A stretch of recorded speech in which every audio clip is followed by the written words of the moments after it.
கோபுரம் டிவி நேயர்களுக்கு இனிய வணக்கம்.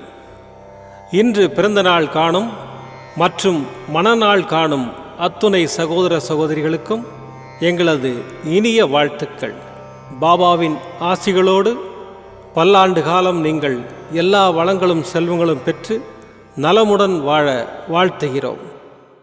பாபா அழைக்கிறார்.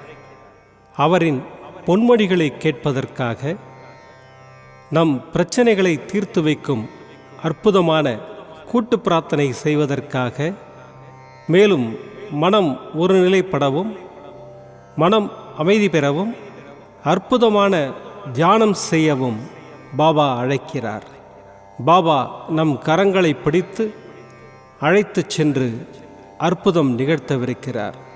வாருங்கள், பாபாவின் பொன்மொழிகளை தரிசனம் செய்வோம். அன்பு குழந்தையே, நமக்கு எது தேவை, எது நல்லது என்பது அப்பாவுக்கு தெரியாதா? ஆகவே நமக்கு எதை அளிக்க வேண்டும், எதை அளிக்கக்கூடாது என்பதை அப்பாவே தீர்மானித்துக் கொள்வார். பாபா பக்தர்களின் ஒவ்வொரு செயலும், வாழ்க்கையின் ஒவ்வொரு நிகழ்ச்சியும் பாபாவினால் கவனிக்கப்பட்டும் உருவாக்கப்பட்டும் வருகிறது. பாபா தன்னிடம் பூரண சரணாகதி அடைந்த பக்தர்களிடம், உம்முடைய எல்லா பொறுப்புகளும் என்னுடையவை, உம்முடைய எல்லா காரியங்களையும் நானே முன்னின்று நடத்துகிறேன் என்று கூறியுள்ளார். பிரார்த்தனை நல்லதே, அது பக்தியை அதிகரிக்கச் செய்யும். ஆனால் நடந்த சம்பவங்களை எடுத்துக்கொண்டால், தன் பக்தனுக்கு எது நன்மையோ அதை மட்டுமே பாபா அளித்துள்ளார். பாபாவிடம் பூரண சரணாகதி அடையுங்கள். மற்றவைகளை பாபா பார்த்து கொள்வார். ஓம் ஸ்ரீ சாய்ராம். பாபாவின் அற்புதமான பொன்மொழிகளை தரிசனம் செய்தோம். அடுத்த நிகழ்வு கூட்டு பிரார்த்தனை. நம் மனநலன் சார்ந்த பிரச்சனைகளுக்காகவும், உடல் நலன் சார்ந்த பிரச்சனைகளுக்காகவும் மற்றும் நம் அனைத்து விதமான பிரச்சனைகளுக்காகவும் சாய்நாதரிடம் கூட்டு பிரார்த்தனை செய்வோம். வாருங்கள், இந்த அற்புதமான கூட்டு பிரார்த்தனையை செய்வோம். பிரார்த்தனாஷ்டகம். 8 பிரார்த்தனைகள். சாந்தமான மனம் கொண்ட சாயிநாதரே, அறிவின் சிகரமே, அன்புள்ளம் கொண்டவரே, கருணை கடலே, உண்மையின் இருப்பிடமே, மாயை என்னும் இருளை அகற்றுபவரே, ஜாதி மத பேதங்களுக்கு அப்பாற்பட்டவரே, எங்களின் புரிந்து கொள்ளும் திறமைக்கு அப்பாற்பட்டவரே, அன்பின் இருப்பிடமே, ஷீரடி வாழ் இறைவனே, என்னை காப்பாற்றும், என்னை காப்பாற்றும். ஞான சூரியனே, ஞானத்தை வழங்குபவரே, பக்தர்களின் மனங்களில் உலவிடும் பரமஹம்சரே, அனைத்து நன்மைகளுக்கும் காரணமானவரே, தங்களை சரணடைந்தவரை காப்பவரே, படைக்கும் தொழில் புரியும் பிரம்மாவும் காக்கும் கடவுளான விஷ்ணுவும் நீங்களே. 3 உலகங்களையும் யுகங்கள் முடிவில் தன்னுள் ஐக்கியமாக்கிக் கொள்ளும் ருத்திரனும் தாங்களே. நீங்கள் இல்லாத இடம் இந்த பூமியில் ஏது? எல்லாம் அறிந்த இறைவன் நீங்கள். எங்கள் எல்லோரின் இதயங்களிலும் வசிப்பவரும் நீங்களே. எனது எல்லா குற்றங்களையும் மன்னிக்க வேண்டும் என்று வேண்டி கேட்டுக்கொள்ளுகின்றேன். அலை அலையாய் தொடர்ந்து வரும் சந்தேகங்களையும் மனமயக்கங்களையும் போக்குவீராக. நீங்கள் கோமாதா, நான் பிறந்த இளங்கன்று. நீங்கள் சந்திரன், நான் சந்திரகாந்த கல். தங்கள் பாதங்கள் கங்கை நதி. பணிவுடன் இந்த தாசன் உங்கள் பாதங்களில் தலை வணங்குகிறேன். உங்கள் கைகளை என் தலைமீது வைத்து ஆசை கூறுங்கள். என் கவலைகளும் துன்பங்களும் பறந்தோடட்டும். இந்த கணு தங்களின் தாசன். இந்த 8 துதிகளையும் கூறி நான் உங்களை சாஷ்டாங்கமாக நமஸ்கரிக்கின்றேன். எனது பாவங்கள், துன்பங்கள் மற்றும் ஏழ்மை நிலை இவை யாவும் உடனடியாக விலகி ஓடட்டும். ஓம் சாய்ராம், ஓம் சாய்ராம், ஓம் சாய்ராம். அற்புதமாக கூட்டு பிரார்த்தனை செய்தோம். பாபா நம்முடைய கோரிக்கையை ஏற்று நிச்சயமாக நமக்கு அற்புதங்களை செய்வார் என்பது சத்தியம். இனி கண்களை மூடி பாபாவை மனதில் நிறுத்தி பாபாவின் அற்புதமான சக்தி வாய்ந்த மந்திரத்தை அனுபவிப்போம். ஓம் ஸ்ரீ சாயிநாதாய நமஹ. ஓம்